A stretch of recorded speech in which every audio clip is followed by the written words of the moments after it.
Hey, what's up guys, aarava here, and welcome back to the last question mark challenge here today for the 2019 Chinese Grand Prix. This video being uploaded straight after the real life Grand Prix has finished, so be sure to let me know in the comments below what you guys thought of that real life Grand Prix. There will be no instant race reaction as per usual from the first two rounds on the channel for this race weekend, so let me know your thoughts in the comments below instead of this video. But we're here with the last question mark challenge. If you're unfamiliar with the challenge, we start obviously in last place, P20 of the 2019 grid with a 2019 mod installed on the 2018 game on the PC. So all the driver transfers, all the different looking cars, and as you can see plainly, we're going to be doing this challenge with Lewis Hamilton, which obviously actually I've kind of jinxed the drivers I've done so far, because both drivers I've done for Australia and Bahrain both lost their front wings at some point in the race because I had done them as a last question mark challenge driver. So I don't know if it works if I upload the video after the real life race. Maybe I've changed it now because I'm uploading it after the real life race. Maybe Hamilton didn't end up breaking his front wing. Of course I don't know, because I'm recording this commentary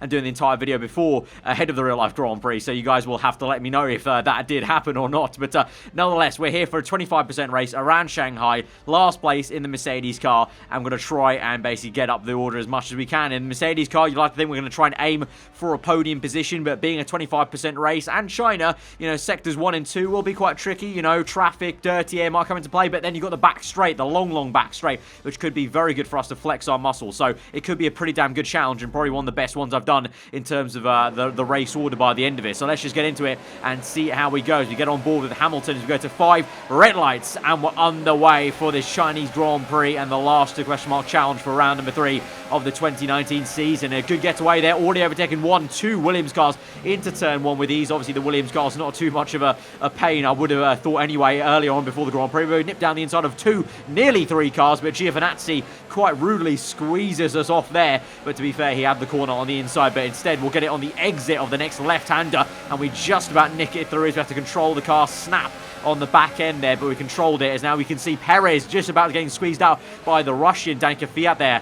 So the Racing Point car a little bit slow. We get right up his gearbox, pretty much push him through that next corner. So I can kind of sniff around. I'm kind of sensing a move here on the outside. So we go quite wide, but we actually come back through it. And to my surprise, the car actually bit into the corner on the front end. I was kind of expecting just to understeer and kind of go complete off there, but the car on the front end just suddenly got hooked up there, able to get the move done, and then we're going to immediately attack Danka Fiat in the Toro Rosso car as well. So really, you know, getting on it and not wasting time at all in this race so far. Probably the best start I've made so far of the 3 last question mark challenges we've done, because we're up into P12, and soon enough it could be P11, overtaking Dan Ricciardo in the Renault Works car. So this Mercedes car clearly has some very good mid-apex grip and also a lot of speed here as we go up into overtake mode on ERS. Rich mix has been going on since the beginning of the race, and we're going to have to make a dive to the inside then of Romain Grosjean and the Rich Energy Haas car. He tries to squeeze us a little bit, but equally we're going to squeeze him out on the exit and get that up into P10. So we're already in the points paying positions. I think that's got to be one of the best starts, not only this year, but in the last 2 years, really, me doing the last question mark challenge videos that I've had, really, if I can, you know, like memory serves. Obviously, plenty of different challenge videos we've done of this series, but I think this definitely got to be one of the best feeling ones, at least in terms of the getaway, because look at this bout now. Very aggressive move on Hulkenberg. Bit of a twitch there because he kind of checks us a little bit on the right-hander. We have to kind of take avoiding action, but in the end we find the grip down the inside through the double left-hander up into now what is P9, and swiftly on to overtaking P8, maybe Kevin Magnussen. So we really might be on for a very good result here. You know, dare I say it, even towards the win, perhaps. I think a podium minimum is probably safe at this point with the progress we're making. But actually, to be fair, saying that, Magnussen has just made it a bit difficult. We try to go around the outside. Probably should have gone to the inside in hindsight, but obviously you can say a lot in hindsight. So we're going to be right up his shaft then, literally pushing his gearbox through that corner. We're going to move to the right-hand side. We've gone to none ERS, though, so we don't have the straight line speed there, because I do that to save enough ERS for the last sector. So constantly you'll see I'm in none or low ERS in sectors 1 and 2, trying to save ERS for the last sector. And so because of that, Magnussen is completely screwing us over here. He's really squeezed us out quite aggressively, and very much being like Magnussen in real life in a way, really getting the elbows out there and not giving up the position. We're still neck and neck with the Haas driver. We're going to try and switch it to the inside, but no, doesn't work out. We lock up on the front right, trying to take avoiding action. He leaves us the room, to be fair to him, on the exit, and he just is able to keep it through. But can we now swing it to the left once again? And this time we will prevail. We'll cut across him quite aggressively and try and shove him off there. And now finally we're up into P8. So that took quite a fair amount of time there. I can't lie. I wanted to get that done within 2 corners. It took a lot more than that, so that's maybe lost us some time, but let's get going then. So now we move on and watch Raikkonen try to catch Carlos Sainz in the McLaren at some point in turns 1, but instead I'll catch him napping a little bit and use the grip we've got in the Merc versus the Alfa Romeo racing car. Very identical move to the one we made on Giovinazzi around the outside there earlier on lap 1, and we're up into P7 then, so making very, very good progress. Trying to catch up now to Carlos Sainz. We go through the tricky left, and then right before we slingshot on to the back straight with DRS and ERS available, you can see we saved up enough ERS, but on the exit of this corner, big snap of oversteer, and we go completely off, and I'm actually very lucky not to spin that car there. Went complete left on the steering wheel to catch that off the circuit there, so that could have been horrendous. So we just about keep it in a straight line now, unable to overtake Sainz. If I didn't have that mistake, I probably could have overtaken him at the hairpin, but alas, we have to stick behind him, and I think he might be coming in as well as I, because my engineer has told me to come in, and these tyres are going off very much so in the 25% race, so we are going to come in along with Carlos Sainz. I'm hoping maybe my pit crew can do me a solid there, and they can do my pit stop a little bit quicker than the McLaren team. We might be able to jump him in the pit lane, because our pit box is first here in the pit lane. McLaren will have to go a little bit further down, so we're going to change onto a set of soft tyres into the end of the Grand Prix. We get going, no held up by traffic for us as we go down the main straight. Where is the McLaren? There he is, and yes, we have jumped the McLaren there, so good work there from our pit crew, and so we're going to be effectively up into P6, that will be, I'm pretty sure, because Carlos Sainz was 6th, we were 7th, so yeah, making real good progress. Gasly's the next car ahead, who's also made a pit stop on this lap there, so I believe Gasly was kind of right up there in the top 5 here with this mod. The Red Bull, Ferrari and Merc a little bit closer than they are in real life. So I think we're actually looking very, very handy as we move on to lap number 6. Yellow flags up, and Leclerc has just come out ahead of us there, but we can go around the outside. Green flags, but now yellow flags, and we understeer nearly completely off the circuit as I try and slow things down. Yellow flags, so I can't overtake Leclerc, but it's yellow flags because Vettel there on the left-hand side, you may have seen, has parked up there. He's retired out of the Grand Prix. Albon's also out, so I don't know if Albon and Vettel maybe crashed or something like that, but Vettel's out, so that's one less car we have to worry about, so one free position, and so we're in P5 now on the end of lap 6 as we go on to the back straight. Ferrari some way ahead, but you're about to watch the power of DRS in the 2019 mod here.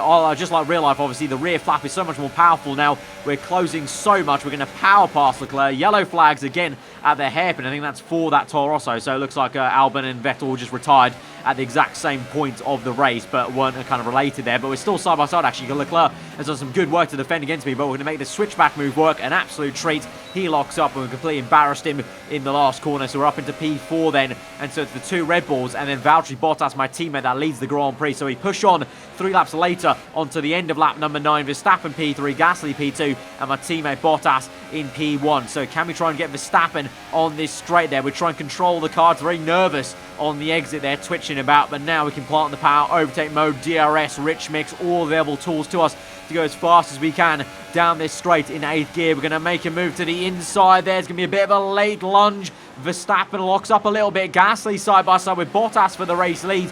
We're side by side for 3rd place here with the Dutchman. Banging tyres on the front left there. Nice and easy into the brake zone there as Verstappen does try and squeeze us out as I thought he would do. He's still DRS available, but we have the better straight line speed with the rich mix engaged. Hot lap mode going, but we've not got any ERS left. You can see literally my ERS is completely depleted, so I have to go down to none and desperately try and save ERS now for the next few laps there, but we've got the move done up into P3, and so now all that separates us from that coveted last to first accomplishment here is 2 places, 1 Red Bull of Gasly, and then my teammate Valtteri Bottas. Let's hope he's not eating his porridge in this race this morning. So we close up to Pierre Gasly. DRS wide open. Gasly's got DRS, but the power of the Merc versus the Red Bull Honda is showing through. We're on the left-hand side. It might be the wrong choice. Gasly might be able to squeeze us out. We get on the curbing. That's not going to help us on acceleration. But then to the last corner, we're still in the mix. We're going to have to try and squeeze Gasly out like Verstappen did to us, and we do so successfully. We have the second bite of the cherry of DRS. We're down to none and lean, though, because I need to save fuel because I'm low fuel. We've only got 3 laps left to save fuel, and also I need to save ERS, but we're able to keep that through, and instead we go on to pressurise Valtteri Bottas then on lap number 12. Now, this isn't about making a move right now. We just need to try and stick behind him as close as we can, and then we'll just be patient and wait for that DRS zone to open up. Kind of annoying to say in a way, but just the dirty air and the nature of the circuit is very difficult to overtake when you're in the same car around here in Sector 2. Easier, obviously, to do in the midfield like we showed earlier on in this video. But now we go through trying to plant the power as early as we can. Hot lap mode engaged. We'll kick it down to overtake mode on the ERS menu there. Go up into Rich. We're now down to lean because we're actually side by side. We're already past Bottas at this stage. So I thought, you know what, may as well save fuel. And so that's why we're in lean. The DRS and overtake mode does the job for us. And so we're up into first place of the Chinese Grand Prix. But Bottas is going to come back as we're still saving fuel. We're still saving ERS right now until the last lap of the Grand Prix. So Bottas will come back. It'll be a side-by-side duel between us two Mercs there. He's got the lead back. We swing through a little bit of avoiding action there. Twitch of the wheel to try and make sure we don't hit him. But we have got that back around. We're looking desperately behind us, trying to make sure we're going to squeeze him out in a successful kind of way. And we are going to be back up into first place. We go very wide though, and we squeeze Bottas even more on the exit. And that's going to allow Gasly to come through. So to my surprise, I look behind me and Pierre Gasly sends one down the inside there. He even taps me a little bit, and he gets it up into second place. Bottas down to third now as we try and control the rest of this Grand Prix to the end of this thing. We go to the end of the lap, locking up a little bit, but through the last few corners, we should book this in. And Bottas, actually good for us as a team. Bottas gets up into second place to make it a 1-2 for Mercedes, but we're going to successfully complete this challenge from last to first place at the Chinese Grand Prix. I don't know we're going to do any kind of magic and wizardry about predicting the real-life Chinese Grand Prix. You guys will have to let me know about that in the comments below, of course, because the real-life race has already been done and booked. But in my version of the last question mark challenge here, we got from last to first place. It's the first time in a long while I've been able to do that, but the Mercedes car was working an absolute treat here in this 2019 mod around Shanghai. So we'll obviously, well, you guys will know if Hamilton had such a good time like that in the real-life Chinese Grand Prix. So like I said, let me know in the comments below what you thought of the real life race, what you thought about that challenge as well, last to first. And I'll see you guys next time. If you did enjoy the video, hit that like button, and I'll see you guys next time. Like I said, hope you enjoy the rest of your day. Goodbye.